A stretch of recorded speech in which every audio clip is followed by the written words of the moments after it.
ஏங்க ஏங்க பேசுவீங்க? ஏங்க அவங்க பேசிட்டு இருக்காங்க, உங்க சவுண்ட் தான் அதிகமா வருது.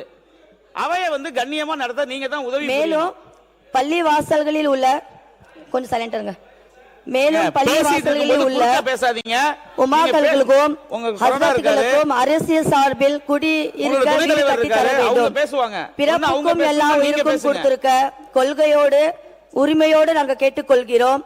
எங்களுக்கு உரிமையும் கேட்கிறோம், எங்களுடைய அத்தியாவசிய பொருட்களையும் நாங்கள் கேட்டுக்கொள்கிறோம். இஸ்லாமியர்களின் பாதுகாவலராக எங்களுக்கு ஒரு பிரச்சனைனா முதல் குரல் கொடுத்தவர் எங்கள் தலைவர் தளபதி மட்டுமே. இது எங்கள் உரிமை, எங்கள் உரிமையோடு நாங்கள் கேட்டுக்கொள்கிறோம். நன்றி நன்றி. நீங்க ஒரே நிமிஷம் மென்ஷன் மட்டும் பண்ணுங்கம்மா. வாலாஜால வன்னிவேடு பிற்படுத்தப்பட்டவர் நலத்துறை அமைச்சர், வாலாஜா வன்னிவேடு பிற்படுத்தப்பட்டவர் நலத்துறை அமைச்சர். அமைச்சர் பேசுங்க. வன்னியர்கள் இடஒதுக்கீடு குறித்து தமிழ்நாடு பிற்படுத்தப்பட்டோர் ஆணையம் அதன் பரிந்துரை அறிக்கையை தாக்கல் செய்து விட்டதா அல்லது அதற்கான காலக்கெடு நீட்டிக்கப்பட்டிருக்கிறதா என்ற விவரம் தெரியவில்லை.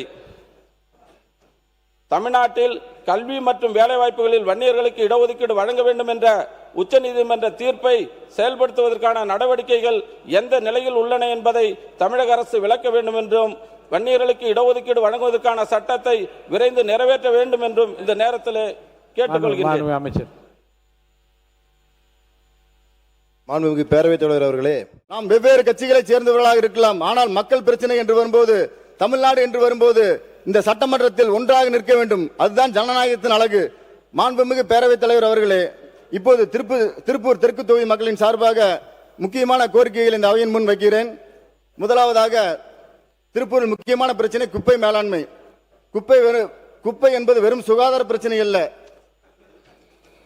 அது ஒரு நகரத்தின் மரியாதை. அந்த மரியாதையை கடந்த ஆட்சியாளர்கள் காப்பாற்ற தவறிவிட்டனர். அரசு குப்பை மேலாண்மைக்காக ஒதுக்க வேண்டிய பணத்தை தனது கஜனாவிற்காக ஒதுக்கி கொண்டார்கள் முந்தைய ஆட்சியாளர்கள். அதனாலேயே திருப்பூர் மக்கள் அவர்களுக்கு தக்க பாடம் புகட்டிவிட்டனர்.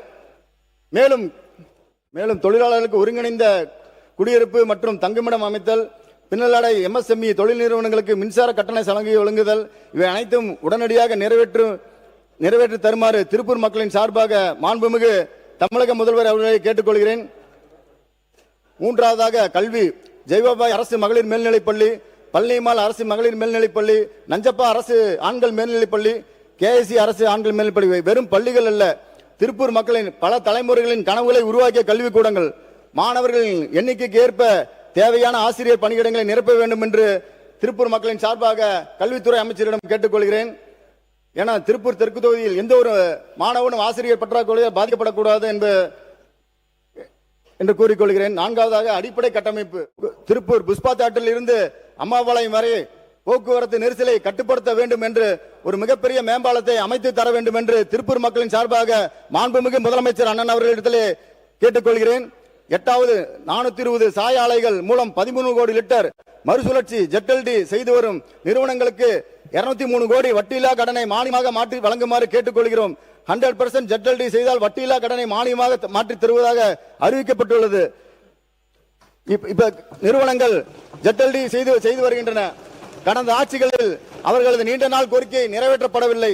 எனவே நமது அரசு 203 கோடி வட்டியில்லா கடனை மானியமாக மாற்றி அறிவித்தால் அரசிடம் உள்ள சொத்து பத்திரங்கள் அவர்களுக்கு திரும்ப கிடைக்கும். அதனை வைத்து அவர்கள் சோலார் மின்சார அமைப்பையும் சுத்திகரிப்பு நிலையத்தில் நவீன கருவிகளை அமைக்க முடியும். எனவே நமது ஆட்சியில் இதை செய்து தருமாறு தாழ்மையுடன் கேட்டுக்கொள்கிறேன்.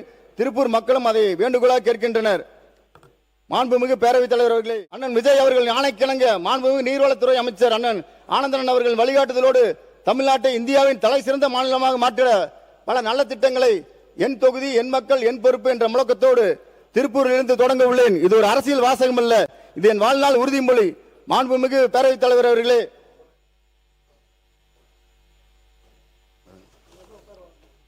இப்போது ஒரே ஒரு வேண்டுகோள் மட்டும் மாண்புமிகு முதலமைச்சர் அவர்களிடம். இன்றைய காலகட்டத்தில் தனி மனித அமைதி உலகம் மதிக்கத்தக்கதாகும் என்ற அடிப்படையில் தனி மனிதனுக்கு தேவையான உடல் உயிர் மனம் ஆரோக்கியத்திற்காக யோக பயிற்சிகளை அருட்தந்தை வேதாத்திரி மகரிஷி அவர்கள் வடிவமைத்து உள்ளார்கள்.